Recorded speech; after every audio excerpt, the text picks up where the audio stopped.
Hello and welcome to the Ship of Thesis channel and to, of course, Crusader Kings III. The king is dead, long live the king. I am assuming with this video that if you have landed on this channel and are looking at this particular video, you have an interest in Crusader Kings III, and I'm going to make a leap and assume that you know something about the Crusader Kings franchise, or Crusader Kings II in particular, before I kind of launch into the video and start explaining whatever it is I'm going to explain here today. So, yeah, if you are completely new and you don't know anything about Crusader Kings 3, or indeed Crusader Kings at all, this probably isn't the video for you. There are already videos on my channel that deal with Crusader Kings 2 and do a wonderful tutorial job, or at least if I say so myself.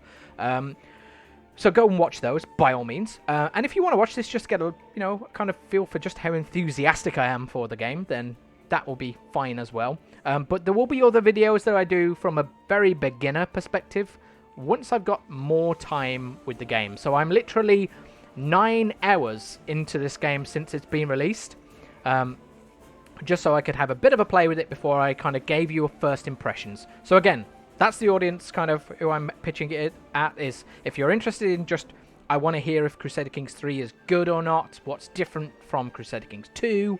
That's kind of what I'm aiming this at. So, let's get straight into it. Enough waffling. With Crusader Kings 3, you have this wonderful loading sequence, or main menu, I should say. And these are my current playthroughs characters, which I think is a really nice touch. This is my current Duke and his very moody-looking son and his dutiful wife standing next to him. So if I hit continue and get into my Iron Man playthrough, you can see right in the corner it shows that I have already unlocked 3 achievements. I'm not quite sure how it determines whether or not to show you those. I assume that they're linked to a playthrough. If you're playing in Steam, it also makes them appear in Steam as well. Not super exciting, but kind of vaguely interesting. So what's this? This is my current playthrough of CK3. So I picked the Duke here, who was actually a count when I picked it. It was Count Guntbert of Augsburg, which is this province over here, this county. So I picked this guy because back in CK2 I played a really fun playthrough of Count Bethelio of Thurgau, which was kind of like a little province of Switzerland from way back when. And I was trying to work out approximately where it was, because the map is a little bit different. Oh, by the way, sorry, look at this map. Look at this map. Absolutely gorgeous. And of course, with this little tear over here, I mean, of course, they're going to be doing some DLC for this, right? Like, there's all the China and maybe even Japan to add in there if they really wanted to. I mean, just, yeah, gorgeous map. The differences, of course, with CK2, I mean, baronies are now actually represented on the map. So you can see right here, we have the baronies represented on here. So they're no longer kind of little images inside of your county screen. The UI in general, as you can see, I mean, you can see it right in front of your eyeballs. I'm not going to, like, teach you to suck eggs. It looks gorgeous. It's a real overhaul, both in terms of the style and in terms of its usefulness. It's not 100% perfect. I'm going to go through a few things that I like and a few things that I dislike. But it's certainly nicer on the eyeballs and definitely a lot more useful. So yeah, you can see your baronies on the map. You can zoom out slightly to get a sense of your realms. So you can see there's the Duchy of Augsburg. You can hit various different hotkeys. So U will show you the duchies, I shows you kingdoms, O shows you empires, and then randomly E shows you realms. So the hotkeys are a little bit different to what they used to be back in CK2, but I think we'll just get used to those in time, to be quite honest. There are useful little icons on the map now that tell you progress. So again, back in CK2, if you were performing something like Fabricate Claims, for example, you would get a little dude who kind of just stands in the province and does some form of animation. Now in CK3 that's very different. You actually get useful information on the map. So you can tell here that my spy master, who has a name I can't pronounce, is assigned to find secrets, and she has progressed 49.1% of 100. I can kind of get an idea of that just by looking at the ring that's proceeding around that icon. But again, hover over it and I get more information. Hoverovers were always there in CK2, but they were kind of hit and miss. Sometimes they told you complete lies, and other times they just kind of said, oh, here's a bunch of complicated things that you're going to need to Google later. So if you were a completely new player, or you're someone who's kind of just dabbled in CK2, the tooltips weren't always great. They weren't that bad. I mean, you could kind of get by, but this is better. This is much better. Furthermore, while we're on the topic of tooltips, I very much like that you have these kind of inbuilt popovers. What do I mean? So anything that's highlighted blue, like this word de jour here, you can hover over it and it gives you a tooltip to tell you what that means. But you can see inside of the popover tooltip there are further like hyperlinks, effectively, that are inside of there. If I just press my middle mouse button, that locks this hover over in place, so that I can then hover over that and get a further hover over, which I can then press the mouse button, and you can just keep going down the kind of babushka doll tooltips, and it means that you could find out most of the concepts in this game without having to go and Google something, which is just awesome, even for people who know this game. There are going to be a few new concepts in here that... And plus, you know, sometimes we forget stuff, right? This game's huge. It's just really nice that it's in there. And I followed all the dev diaries when this game was coming up because I'm majorly hyped for it. And it's fully moddable, which is just awesome. It means that when people create mods for this, they can embed their concepts into the game with this tooltip system. This is also like option based, so if I just very quickly go to the settings screen, and you can see I'm playing on Iron Man because I'm not a pussy, and then you can see inside of the game there is action lock. So I enabled this. It defaults to timer lock, which maybe I can just show you rather than explain. So timer lock is basically if you have a tooltip and you hold the... See, can you see... Oh, you might not be able to see it very easily. When I hover over the link, there's a kind of... You can see how the actual popover changes. There's like a bar that fills up inside, like a transition of color, and then a kind of effect that pops over it. And that's then locked in place, so it's based on how long you hover over it. So if you just wanted it to not normally stay there, that's fine. I much prefer the action lock, which means that I get to decide that I want to lock a tooltip in place, otherwise it just disappears. But, you know, it's nice that they put it in there as an option. What else should we talk about? One of the things I don't like is I miss the music. I miss the music from CK2. I thought the music in CK2 was awesome. The music in this game is not bad. There's not a lot of it. It's maybe 40 minutes worth of music. And the vast majority of the time, it's this that you can maybe hear now. I have turned down all the volume of the game just so that you can hear me instead of ambience. But it's mostly just ambient noise. What is cool, however, about it is when you declare war, which I'm not going to do because I'm in an Iron Man game and I don't want to screw it up. But when you declare war, it does change the music. So you get like a bombastic kind of like going to war march. And when a child has been born, for instance, you get a notification that your wife has given birth and that you've had a son, for instance, and it plays like a nice little dynastic tune that sounds much like a lullaby. It's a nice little effect. So the music is not bad. It just doesn't have the awesome bombastic nature that CK2 had. However, I know a lot of people turn music off anyway and listen to their own tunes, so maybe that doesn't bother you. But just, you know, something that I thought. UI-wise as well, it's generally just easier to find stuff in here. You still have your F1, F2, F3, F4, F5, F6 keys. Everything's over on the right-hand side pretty much now. Everything that's character-related is on the left. that's on your F1. You can click on your dude or any of these people to get their stats up, which is kind of cool. You can press the tab key to access suggestions and current situations, which currently I have none because I'm in the middle of a game. But this is kind of handy. Like, it tells you stuff you should be aware of, like you can create a new title, or there's someone you can throw in prison, or you don't have an heir, you should probably fix this. So yeah, that's kind of handy. So what else is awesome in here? Just this, right?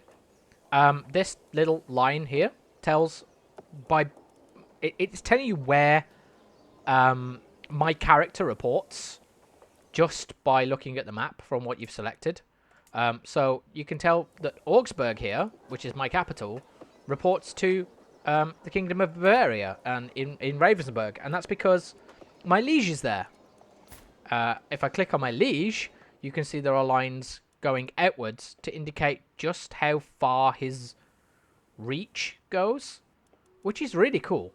I was a bit confused for a while on the... Can I find an army to show you? Probably not. I am in a war, so it would kind of be nice if there were some troops. Here's some. Perfect. Exactly the example that I require. So I was a bit confused first at trying to work out who was friend and who was foe on the battle map. I found that a bit easier in CK2. But once I worked out what the icons mean, it's fine now. So this is an enemy army, and this isn't... well, this says it's a neutral army, but it would be like an allied army as well. It's Ravensburg, so it's actually our liege, so it would kind of be an ally if we were in their war. Which we sort of are and aren't. More on that in a moment. But yeah, the flag is on the left-hand side, and this icon here that's on the right-hand side indicates how elite or the quality of the army. I don't actually know what this little icon here is. I can't click on this unit, so I can't actually find out anything else. So I haven't worked out what that little singular diamond is for yet. So more on that when I figure out what it means. Maybe it's telling you size? Size would make sense, wouldn't it? Don't know. I'll figure that out in another video. In any case, the flag, however, on your enemy troops is on the right-hand side, and their army information is on the left. So just by looking at that, you don't need to actually hover over to find out who it is that you're looking for. You have these funky little icons that tell you that there's a siege going on, a nice little siege screen that shows you what's going on, like how long it's actually going to take, the events. These are like the ticking events for the castle, the loot and the fort level, and all of that is nicely displayed. I could do with a battle, really, and I don't have one to show you, which is mildly irritating. The battle interface is way better. I found that there was a lot of complexity within CK2, and certainly I actually did a bunch of the Monarch's Journey stuff that I didn't get to upload. So if you've been watching my channel before, sorry, I didn't actually get around to uploading all the videos. Maybe I'll backtrack and do them at some point. But one of the things I did in one of the videos that I'd done there, I said, oh, it's so awkward to find out why you're losing or why you're winning. It's way, way, way, way easier in this particular game. Maybe I can show you from the encyclopedia, which is also a pretty cool thing. I don't know what it will appear under. So again, you've got an encyclopedia in the game that you can go and type things in, and it will show you all of the rules for this very, very complicated game, which I think is just really cool. There are tutorial things. There are things that seem to pop up during the game as well that are not in the tutorial. Did I mention the tutorial already? I guess I didn't. Maybe I did. I'm going to repeat myself if not. Sorry. So I did play the tutorial before I started this particular playthrough, just to kind of get an idea of if it's any good. And to be blunt, it really isn't. I mean, I didn't need it because I've played CK2, but if you were totally new, it really wouldn't help. So if you're trying to enlist people into this game, still, yeah, definitely give them a heads up and take them through the game yourself.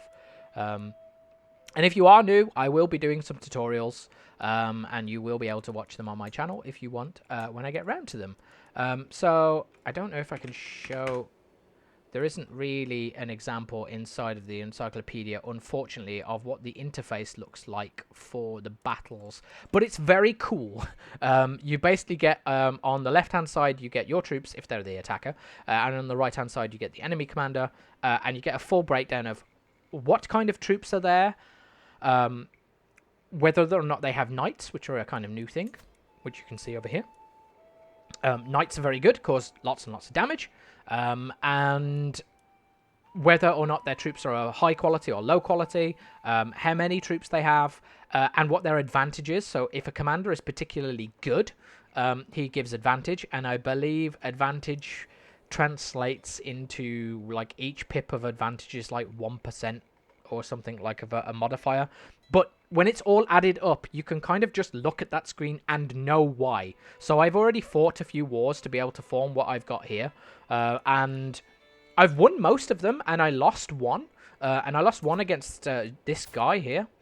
This Count Wenzel, who is not even a man yet, so I was mildly embarrassed when I lost to him. But the main reason was he had gold. Some of that gold's my peace treaty money, the bastard. But yeah, he had gold, and he hired some mercs, and I was stone cold broke, so I couldn't hire any mercs. But the numbers were pretty close, and his army was marching ahead of the mercs, so I tried to be clever and head him off here in Groningen, and yeah, basically I lost only slightly, but I did lose, and it meant that I lost the entire war because he kept kicking my ass. He ended up knocking down my capital, took St. Gallen here, and yeah, I ended up having to peace out because this guy had mercs. But I was able to see why I lost. This is the key thing. Like, by clicking on the battle itself, I could see that his troops were way better. I could see that his commander was way better. I could see all the dice rolls. Literally in big font, it shows you what the dice rolls are. You could see the battle phases. That information was there in CK2, but it was so much harder to decipher. And you also didn't have as much of a direct influence on whether or not you built your army that way. Here, as you can see on the right-hand side of the screen, is the military tab, where I have complete control over what kind of thing I want to build. So, for instance, levies are your peasants. They're just cannon fodder, effectively. They're really useful to have, because they can die instead of your knights and instead of your men-at-arms. And if you've got many, many, many peasants, they're pretty useful. They'll generally beat less peasants. And, of course, they also have the advantage that when they're not raised, they don't cost you any money. And they're relatively cheap when they are raised in comparison to, like, other units. You then have men-at-arms. And these are kind of like your retinues in a way, but not, out of Crusader Kings II. So you can see here that I've got 100 bowmen. They're currently unraised, but they are 100 strong.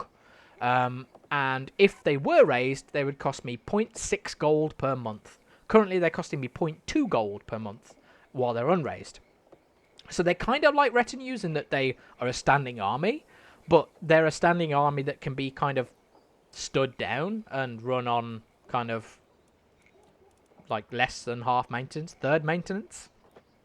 So that's kind of cool, and each unit type does a different thing. So you can see by hovering over this, it tells me that they are archers, and bowmen counter these types, skirmishers. So I bought these guys because I noticed that a lot of people were running around with light footmen, which, if we go to the encyclopedia and go to men-at-arms and type in footmen, you can see that light footmen are skirmishers, category skirmishers. So these guys here directly counter light footmen. And you can see below there, armoured footmen counter spearmen. And there are different types of men-at-arms, and they cost different amounts. You can have siege weapons, armoured footmen, pikemen, light horsemen, bowmen, light footmen. I believe as well there's also like culturally specific units as well. So like if you are in the Iberian Peninsula, for instance, they have I don't think I can show it here. I can show it in the encyclopedia though. Caballeros, and they're like cavalry that counter archers, like most cavalry does, but they also get these like funky bonuses in different terrain types. Which means that terrain matters, which is really easy to see as well, because provinces, we have a proper UI now. So you can just see stuff. It just makes so much more sense. So yeah, you just literally like hover over it and it tells you in your like tooltip. It looks more like it as well when you're zoomed in. You can kind of tell what areas look like. Look, this is mountains. It looks like mountains. It's just useful.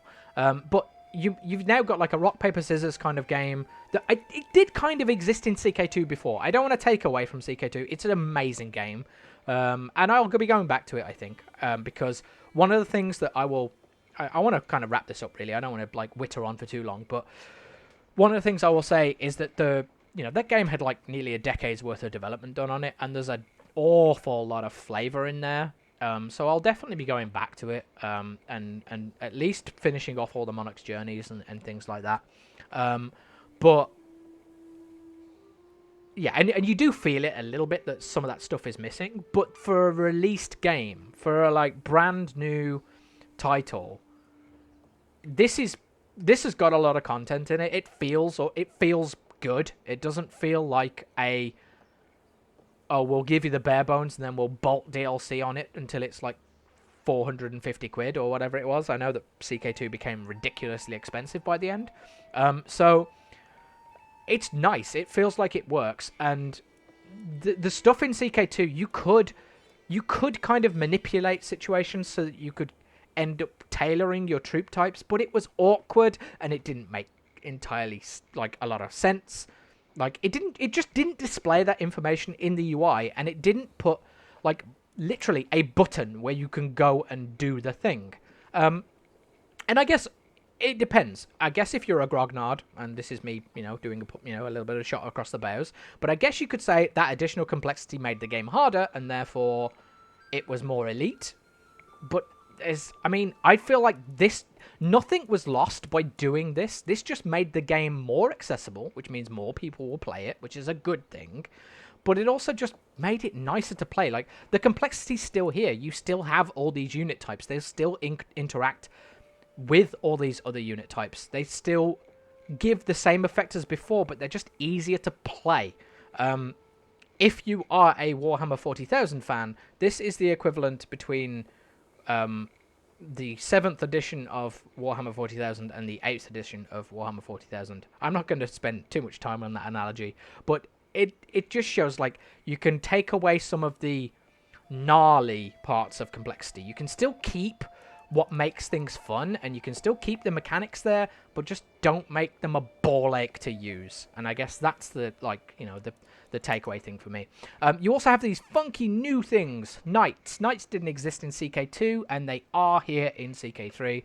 They're obviously like a really cool part of medieval, the medieval era in general, but kind of if you were to go and watch a movie set in this, I'm trying to think of the name of the movie now that has what's his name in it, Kingdom of Heaven. That's the one I'm thinking of. So I watched that a couple of months ago, which is a complete hype fest for basically Crusader Kings. It's purely Crusader Kings bolted into a movie that's about 3 hours long. It's not a particularly good movie, but if you like, it's good for the set pieces, and it's good for the kind of concept. Like, I watched that and it made me want to play CK a bit more. Not that I require that much nudging in the right direction, to be honest. But yeah, they're in there, right? Knights are the first thing that start. You have them ride into a place and like recruit the what's his face, the guy who plays Legolas, and they go and recruit him, and he joins the knightly order and all of this. Knights are a kind of big part of the feeling of this era, even if they're romanticized to a certain degree. And yeah, so you have these guys, and they have this like prowess stat. And as you can see here, prowess is a secondary skill that reflects a character's aptitude in personal combat. A high prowess skill means that they are more likely to survive and perform well both as knights in battles and in duels. So if you want to duel people, it's good to be like high on your prowess, but equally, if you can fill your army full of knights, these guys cause a lot of damage. And you get to see that because the UI shows you in the post-battle sequence, which you get to see who died, who didn't die. Again, another point that makes it... This was still, again, kind of there in CK2. I'm sorry, I'm like going at 900 miles an hour because I'm very excited. And yes, I am a little bit ramblomatic. But in CK2...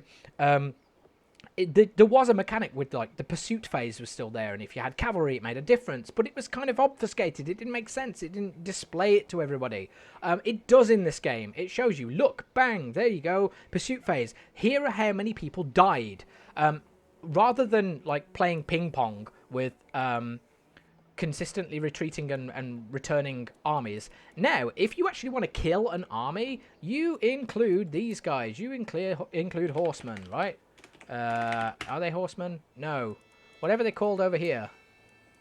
What are they called? Tell me. Yeah, they are horsemen, but they're called light horsemen. The encyclopedia is a little bit... it is a little bit restrictive in what you type in there, it looks like. But yeah, you can see these guys are light and swift, blah, blah, blah, flanking, devastating when pursuing routed enemies. So... yeah, they're the ones that will cause casualties when the army flees. So if you want to make sure that you actually defeat enemy armies, like properly kill people, then fill them full of horsemen. And yeah, you get a little post-battle that tells you who died, who didn't, and stuff like that. So it's very cool. Knights fight one another, and cool stuff happens there. It's very, very fun. It's a very, very fun game. I've literally scratched the surface. I've barely discussed like half of this, and I've not really told you anything about this campaign that I've played so far. We are what? How far? We're 26 minutes in. I need to make sure I finish this at the 30-minute mark. But yeah, if you just want it, if you're on the fence about buying Crusader Kings 3, if you liked Crusader Kings 2, just go and get it. Go and get it. It's great. And Paradox didn't even pay me to say that, right? It's good fun. It really is good fun. Otherwise, come back to this channel. I will do more videos where I go into more depth and talk about lots of different concepts and tutorials and like the personal schemes where you sway people, like we're doing here to Mayor Itisio, and the way that council works now and how your wife works very differently to Crusader Kings 2. The options that you've got in intrigue with your factions, the decisions you can do. There's so much stuff that if you were in CK2, it's still there. Like, a lot of the stuff hasn't gone. The flavor is there still. The options are still there. You just don't have the full gamut of things that you did have if you had all of the DLC. But I suspect that, like most Paradox games, it's coming. But this...